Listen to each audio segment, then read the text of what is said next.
This just happened last year. My daughter Savannah, she was eating, and she fell out of the chair, and apparently she fell hard, but I guess not hard enough because she didn't have any bruising or she didn't have a knot or anything of that nature. So I didn't think too much of it. But I say about 15, 20 minutes later, my second eldest came and told me that my daughter wasn't acting herself. She wasn't acting normal. So when I walked in, my daughter was in like a cerebral palsy like state. She her whole body was limp, and her eyes was pretty much like just all over the place. Her eyes were just wandering, and she wasn't making eye contact, and she wasn't talking, she wasn't moving, she was just still. And I really didn't understand what was going on. So I began to panic. I can't even lie. I began to panic, and I began to talk to God.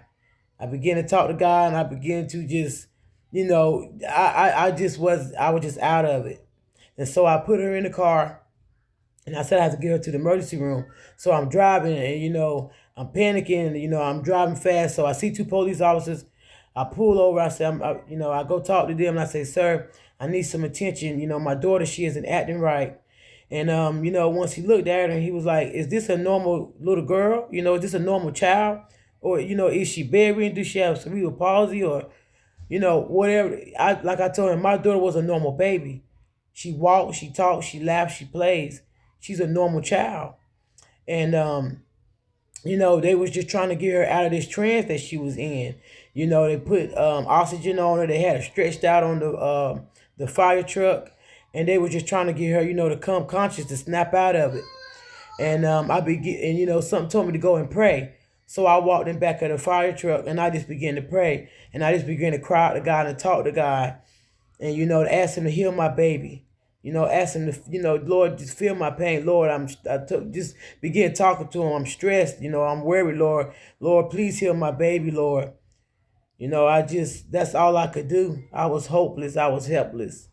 And remember one of the paramedics came and tried to talk to me, and I had to tell him. I said, "Sir, right now I'm praying. I just need a moment." And he said, "Well, you go ahead and pray."